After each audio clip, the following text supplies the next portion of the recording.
좋으신 주님의 평화가 오늘 예배 자리에 나온 우리 모두 위에 함께 하기를 빕니다. 또 주의 날 세상 곳곳에서 전쟁으로 고통받는 인류에게도 하나님의 위로가 함께하는 주의 날 되기를 빕니다. 최근 참교육이 최근 넷플릭스에서 오픈되고 2주 만에 전 세계 48개국에서 드라마 부분 1위 했다는 소식을 듣습니다. 세계 어느 나라나 학교 폭력 그리고 교육 현장에서 일어나는 부조리를 사람들이 느끼고 있다는 반증이 아닌가 생각합니다. 우리나라에서도 교권 보호국을 만들어야 한다는 그런 이야기들을 들으면 어쩌면 우픈 현실이기도 합니다. 이 드라마를 보면 참 교묘하고 악한 인간의 그런 모습들이 드러나지요. 그러면서 눈에는 눈, 이에는 이 똑같이 돌려준다는 점에서 사람들이 카타르시스를 느끼는가 봅니다. 하지만 그렇게 문제가 해결되지 않는다는 것을 우리는 잘 압니다. 이 드라마는 판타지라는 사실이지요. 그러나 현실의 그런 모습들을 담아냈기에 많은 사람들에게 공감을 불러왔다고 생각합니다. 주전 6세기를 전후로 활동했던 예언자 에레미야는 남유다가 멸망하던 시기에 예언자입니다. 그가 한 사회가 멸망하던 시기에 심판과 구원을 예언했으니 그의 형편이 어떠했을지 미루어 짐작할 수 있습니다.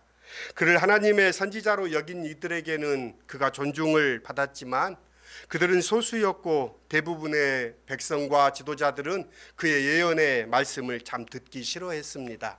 그래서 그를 조롱하고 멸시했습니다. 사람들은 그를 무가치한 존재, 유다의 해가 되는 존재, 없어져야 될 존재로 여겼습니다. 그래서 그를 벌레처럼 여기고 그를 무시하고 조롱했습니다. 그로 인해 그가 받았던 고통이 오늘 우리가 읽은 구약 성서의 말씀입니다. 그로 인해 그는 많은 고통을 받았습니다. 눈물의 선지자로 우리는 그를 이해하지만 오늘 구약 본문에서 마골 밉사빕이라는 말처럼 사방으로부터 고통과 폭행을 당했던 그의 모습입니다. 원래는 하나님을 거역하고 가난한 이웃들을 무시하고 사람을 수단으로 삼는 유도와 지도자와 이와 한통속이 된 사람들에게 하나님의 심판이 임하여 그들이 두려워하게 될 것이라는 것이 예언서의 메시지입니다. 하지만 사람들은 오히려 그를 두렵게 했고 예언자인 에레미야를 조롱했습니다. 그를 눈에 가시처럼 여겼던 이들은 폭력배를 동원해 그를 괴롭히기도 했습니다. 하나님은 그가 죽지 않도록 보호하시지만 에레미야는 모욕과 멸시, 심지어 폭력까지도 자신의 온 몸으로 다 받아내야 했습니다. 그래서 에레미야는 하나님이 두렵다고, 그분이 나를 속였다고 깊은 한탄을 합니다. 선지자가 하는 말입니다. 하물며 우리는 어떻겠습니까? 세상에서 만난 불의한 일, 세상의 폭력 앞에 그 누구도 두려워하지 않을 사람이 어디 있겠습니까? 파도 없는 바다를 생각할 수 없는 것처럼 두려움 없는 삶을 기대할 수 없습니다. 두려움은 사람의 행동에 가장 큰 영향을 끼치는 동인이기도 합니다. 두려움 때문에 사람들은 주저워하고, 두려움 때문에 때론 비겁해지고, 두려움 때문에 때론 굴종합니다. 두려움 때문에 일하고, 두려움 때문에 싸우고, 두려움 때문에 노력합니다. 분명 두려움은 사람을 굴복시킬 힘을 가지고 있습니다. 그래서 권력자들은 두려움을 이용해서 사람들을 조종하려 합니다. 그런 시도는 어느 때나 있어 왔습니다. 동시에 무릎 꿇지 않고 용기 있게 두려움에 맞서는 이들이 간혹 드물게 있습니다. 그러나 용기란 어쩌면 두려움을 억누리는 것일 뿐 용기 있는 사람들도 두려움이 없는 것은 아닙니다. 그들에게 두려움이 사라지는 것도 아닙니다. 두려움이 힘이라면 어쩌면 용기도 힘입니다. 이 용기로 저 두려움을 물리치는 이치입니다. 하지만 어떤 힘도 영원히 하지 않으며 언젠가는 반드시 더 큰 힘을 만나게 마련입니다. 더 큰 두려움이 닥치면 용기는 좌절할 수밖에 없습니다. 그래서 맞서 싸우는 것으로는 두려움을 없애지 못합니다. 두려워하지 않는다는 것은 두려움과 싸워 이긴다는 의미가 아니라 어쩌면 두려움을 넘어선다는 뜻일 것입니다. 마치 파도를 넘어서는 것과 같습니다. 파도 타는 서퍼가 파도를 무서워하는 것이 아니라 그 파도를 두려움 없이 맞설 때 그런 파도를 올라탈 수 있습니다. 풍랑이는 바다 한가운데 주무시는 예수님을 생각해 보십시오. 풍랑 가운데 두려워하는 제자들 속에서 주님은 안연히 하나님을 의지하고 평안히 주무셨던 예수님을 생각합니다. 주님은 그 파도를 잠잠케 하십니다. 마찬가지로 두려움의 정체를 깨닫게 된다면 그것은 더 이상 두려워할 것이 아님을 우리는 알게 됩니다. 예수를 믿는 일은 두려움 없는 삶을 보장하는 것과는 거리가 멉니다. 예수를 따른다는 것은 예수를 섬기는 것인데 종이 주인보다 나을 수 없다라고 예수님은 말씀하십니다. 주인인 예수께서 십자가를 지셨는데 주님을 따른다는 우리가 어찌 십자가의 길을 가지 않을 도리가 있겠습니까? 예수께서 바알세불, 그러니까 귀신의 왕이라고 사람들이 예수님을 조롱했는데 그의 제자들 역시 그런 조롱을 받는 것이 당연합니다. 어떤 불이익이나 어려움이나 고난 같은 일들은 우리가 예수를 믿기로 했을 때 이미 감내하기로 선택한 것들입니다. 밤에 불을 밝힌 등대가 어두움에 휩싸이지 않는 것처럼 복음의 빛을 지닌 예수의 제자들이 어둠에 포위되는 것은 어쩌면 당연한 일입니다. 그 어둠 가운데 주님은 빛을 비추고 계십니다. 우리도 그 빛 가운데 머물고 있습니다. 예수의 명에 따라 이스라엘 여러 고을로 복음에 증언하는 제자들에게 주님은 말씀하십니다. 내가 너희를 내보내는 것이 마치 양을 이리떼 가운데 보내는 것 같다라고 말씀하십니다. 이리떼 속에 무사할 수 있는 양은 없습니다. 어쩌면 예수 자신도 양으로 세상에 오셨으니 세상에서 죽임을 당하셨습니다. 예수의 뜻을 따라가는 제자들도 마찬가지로 죽음의 세력 앞에 놓여 있습니다. 이리들은 능히 몸을 죽일 수 있는 자들입니다. 실제로 사도들은 대다수가 저들의 손에 목숨을 잃었습니다. 그런 이리 속으로 가는 제자들에게 주어지는 예수의 말씀은 죽음을 맞서 싸워 이기라는 것도 아니고 지혜롭게 죽음의 소나기에서 벗어나라는 것도 아닙니다. 단 하나의 말씀, 두려워하지 말라고 주님은 말씀하십니다. 우는 아이에게 울지 말라고 다그친들 무슨 소용이 있겠습니까? 마찬가지로 두려워하지 말라는 명령이 두려움에 빠진 이들을 구원해 줄 수 없습니다. 울음을 그칠 사유가 있어야 울음을 멈추게 되는 것처럼 두려워하지 않을 근거가 있어야 두려움 속에서 빠져나오게 됩니다.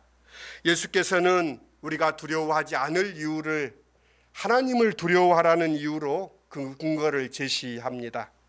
세상은 제자들의 몸만 주장할 수 있으나 하나님은 몸과 영혼을 다 주장하는 분입니다. 울고 있는 아이에게 엄마나 아빠가 가까이 왔을 때 그 울음이 뚝 그치는 것처럼 그러합니다. 하나님이 너희를 아신다라는 말씀입니다. 이리 속에 들어간 양들과 같다는 표현에서와 같이 세상 속으로 보내어진 예수의 제자들은 한 양에 팔리는 참새들처럼 연약하고 속절없이 떨어지는 머리카락처럼 보잘것없습니다. 제자들에게는 자신들이 세상 권력자들의 손에 의해 팔리고 떨어지기도 하는 상황을 뒤집고 역전시킬 힘이 없습니다. 그 힘이 없다는 것이 그들의 두려움의 이유입니다. 그런데 예수께서는 말씀하십니다. 팔리는 참새들, 떨어지는 머리털은 하나님께서 아신다고 말씀하십니다. 하나님이 아시고 허락하신 바이기에 참새는 팔리고 머리카락은 떨어진다라는 주님의 말씀입니다. 그러니 참새들처럼 팔리고 머리카락처럼 떨어지는 제자들은 두려워할 것이 없다는 것이 예수의 말씀입니다. 이리 속으로 들어가 해를 받으면서도 양들이 두려워하지 않을 근거가 여기에 있습니다.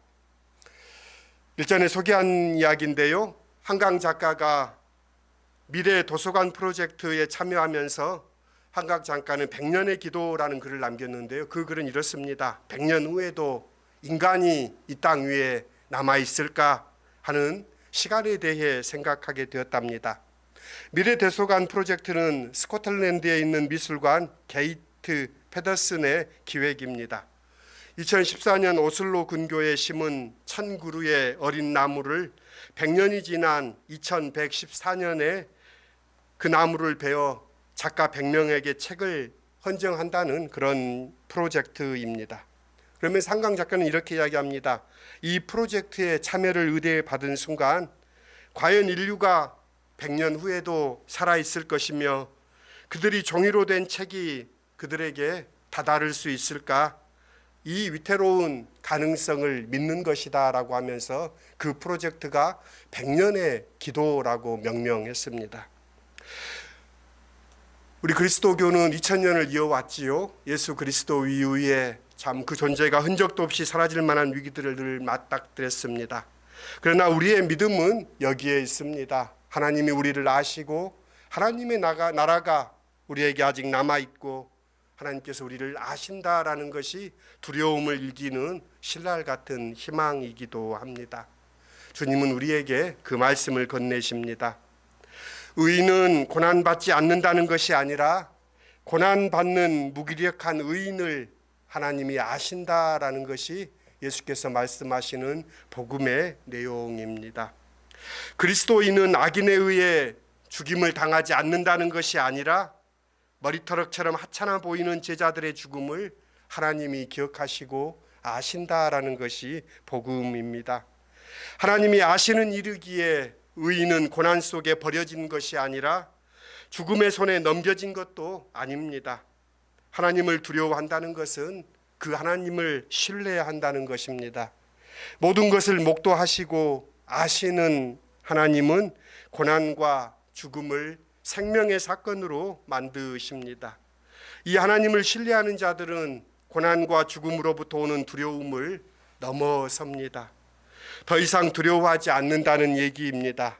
그리고 두려워하지 않는 이들은 두려움 속에 있는 이들에게 말할 수 없는 것을 밝은 곳에서 또 지붕 위에서 외칠 수 있다라는 것이 오늘 예수님께서 우리에게 전해주시는 말씀입니다. 이어서 주님은 나는 검을 주러 왔다라고 오히려 말씀합니다. 두려움을 지닌 사람은 검을 무서워합니다. 그 검이 자기를 해할지 모른다는 생각이 있기 때문입니다. 이런 이들은 자기 손에 칼이 들려졌을 때 다른 이들을 상하게 합니다. 그러나 두려움이 없는 이들은 그 칼로 상대를 베는 데 사용하지 않고 대신에 자신을 칩니다. 자기를 버리는 것, 자신을 낮추는 것, 기꺼이 종이 되는 것, 십자가를 지는 것, 이것이 곧 검으로 자기 자신을 치는 일입니다. 자신을 십자가에 내어주시는 예수께서 내가 그 검을 주러 왔노라라고 말씀하십니다. 그 칼은 두려움을 외면하는 거짓 평화를 망설임 없이 내리칩니다. 그 칼로 쳐야 할 상대는 두려움을 몰고 올 원수가 아닌 두려워하는 내 자신입니다. 그리하여 마침내 평화는 이루어집니다. 얼마 전에 문영배 헌법재판관의 강연을 듣다가 참 깊은 깨닫는 바가 있습니다. 그는 이렇게 말합니다. 가해자와 피해자가 모두 받아들일 수 있는 판결을 하기 위해 재판을 한다고 합니다. 저에게는 그 말이 큰 깨달음을 주었습니다. 재판의 과정, 법리를 따지며 법 집행 과정을 통해 양측이 충분히 수긍하도록 하는 것, 이것이 재판의 이유라고 문영배 재판관은 이야기하는 것을 들었습니다. 이전에는 재판이라는 건 법이요 하면서 그 법을 가지고 칼로 베어내는 것이 재판이라고 생각했는데 그의 말은 재판에 대해서 다른 관점을 제시합니다. 피해자는 가해자에게 몇 배나 복수해주고 싶은 마음이 있습니다. 최소한 자신이 당한 것만이라도 돌려주고 싶은 것이 인지상정입니다. 가해자는 자신이 받는 벌이 자신이 범한 일에 비해 너무 크다라고 생각하며 억울해합니다. 그래서 재판의 과정은 양측이 수긍하기 참 어렵습니다. 누구도 정당하다, 그 재판이 공의롭다라고 말하는 판결을 들어본 적이 있습니까? 그래서 문영배 재판의 이런 말씀은 많은 생각을 하게 합니다. 양측이 수긍하는 재판은 어떤 재판일까? 우리는 하나님의 나라의 마지막 심판이 있다고 이야기합니다. 하나님이 행하시는 그 심판을 가해자들, 피해자들이 과연 수긍할 수 있을까 하는 생각도 해보게 됩니다. 세상의 법정에서 늘 우리는 참 법이 공정하지 않다라는 그런 인상을 받습니다. 그러나 하나님의 법정에서도 어떨까요? 악인들이 과연 수긍할까요? 평화의 주님께서 말씀하십니다. 그 주님은 온 몸으로 폭력과 거짓, 모멸을 받아내셨습니다. 그 주님이 우리에게 말씀합니다. 두려워하지 마십시오. 아버지께서 여러분을 아십니다. 그분이 가까이 오십니다. 평화가 여러분의 것입니다. 두려움이 가득한 이 세상에서 두려워할 이이신 하나님을 두려워하고 그 무엇도 두려워하지 않는, 그럴 때 우리가 평화의 사신이 될 수 있습니다. 그럴 때 우리가 당당히 의의 길을 걸어갈 수 있습니다. 그럴 때 당당히 주님의 길을 걸어갈 수 있습니다. 그 길을 걷는 우리 모두가 되십시다. 이 한 주간도 평화의 사신으로 사시는 시온의 모든 지체들이 될 수 있기를 기도합니다. 같이 기도합시다. 평화 없는 세상에서 평화의 길을 구한다는, 참으로 하나님 이 세상의 시각으로 결코 이루어질 수 없는 길로 우리를 보내시고 우리를 부르십니다. 참혹한 그 형벌에 온몸으로 감수하시고 십자가를 지셨던 주님, 그 주님이 주시는 평화를 우리가 구합니다. 이 세상에 우리를 평화의 사람들로 이끌어 주십시오. 두려워할 것을 두려워할 수 있는 마음 주십시오. 그리하여서 아무것도 두려워하지 않는 저희의 삶이 될 수 있도록 주님 이끌어 주십시오. 이 한 주간도 평화의 사신으로 저희들을 사용하여 주십시오. 예수님의 이름으로 기도드립니다. 아멘.